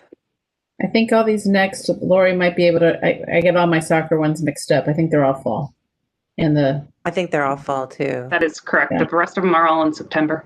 Yeah. Hey, Matt, can I ask a question on the lacrosse? I thought we were going back to 7,500, not to 3,000.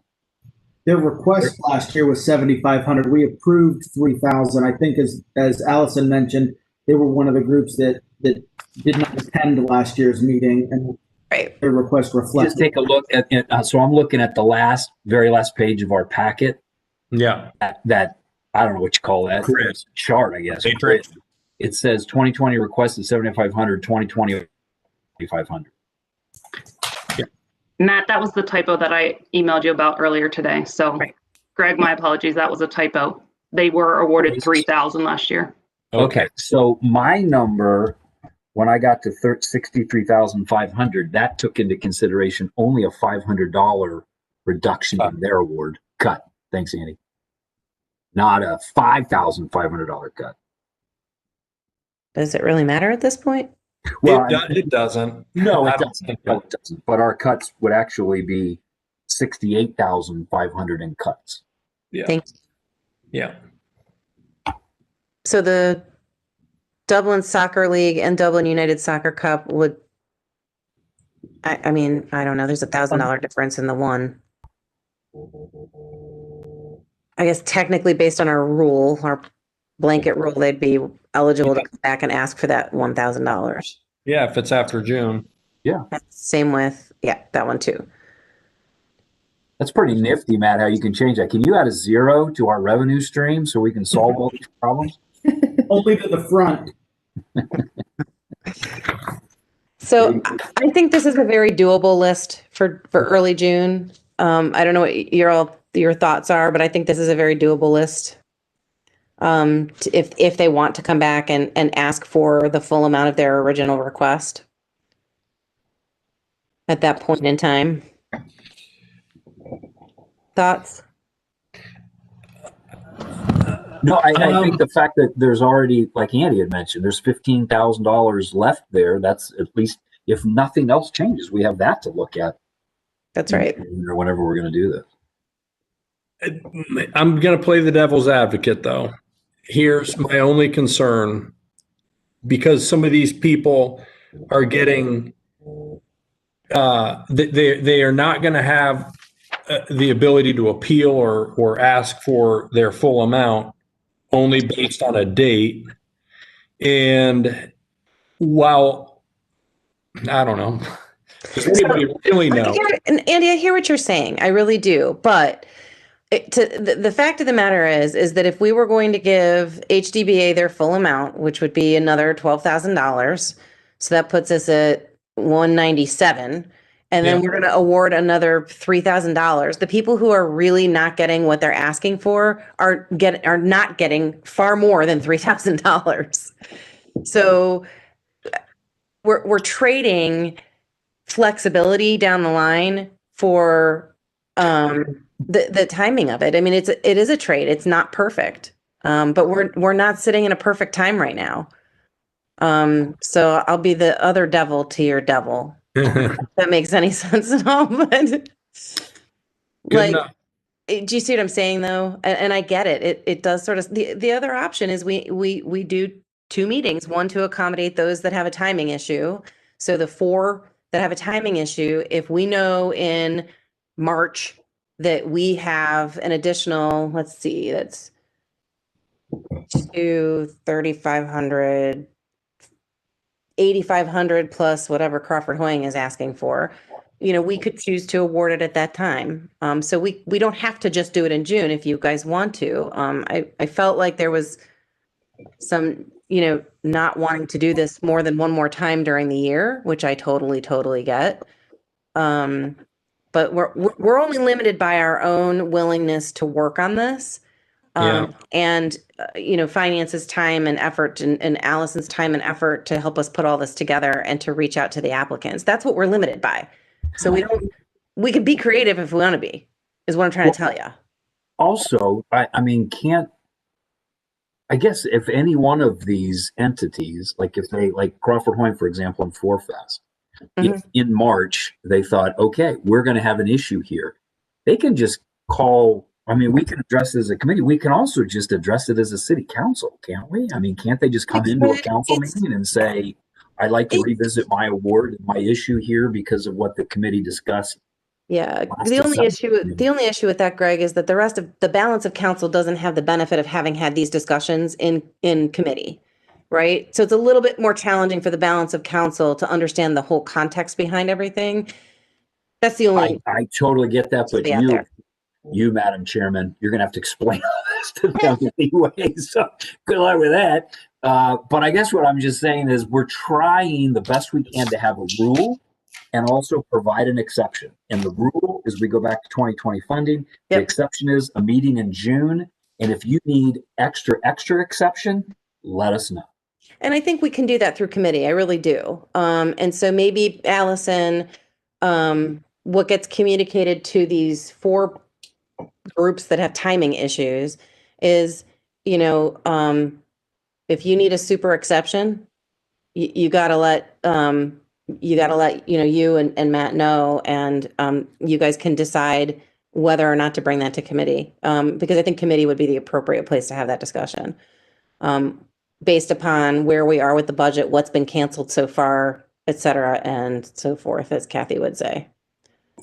There is one change we have wrong here. Wayne Williams is Memorial Day weekend, so that would be a timing one as well. So we just need to update that, Matt, on the spreadsheet. So I guess it's 5 now. That's the timing issue. That one right there. So it's 5. Yeah. But yeah, we can do that. Yeah, I mean, my guess is, like, if I'm looking at the one you just talked about, the difference there is $1,000. I'm gonna guess they're probably not gonna waste their time coming back before us for something like that. But lacrosse might. I mean, that's a significant difference in what they're asking. So I think that's the communication, if that makes sense to all of you. Cool. Matt and maybe Alice. if we let everybody know it's our intent, it's your intention as the chairman of this committee to meet in June. Yeah. However, if our reality means meeting in March is more wise, then that's what we'll do. Yeah, and we typically do have more than one finance. I mean, we typically have 3 or 4 or 5 finance committee meetings, depending on budget and CIP needs and that kind of thing during the year anyway. So I'm not worried that we will not have a meeting prior to June, that we could put this on an agenda. And I think that Matt and I need to put together what we want to have accomplished and what we want to talk through with committee this coming year anyway. Because there are a couple of things that I want to address. So we're going to have a meeting somewhere between now and June anyhow. So I don't think that's going to be an issue. Okay, so Allison and Matt, do you have enough direction now? Or do you need additional clarification? I think I'm fine. Matt, do you have anything? I think I have all the direction I need. I just want to, say my intention in pre-filling out the spreadsheet is not to signal support for any. It's hard to go back after people agree with something, whether the reallocation column should exist or not, or whether things get filled in. So I just kind of fill in as I go, and I don't mean to signal policy intent with my actions here. Just it's hard to do things after the fact. You guys move quickly. Yeah, we do. No, Matt, we really appreciate it. Having you sort of scribe this as we go through it is incredibly helpful. It helps us to very quickly wrap our brains around where we are in the process, because we go through a lot of information in this 2 hours. So it's very, very helpful.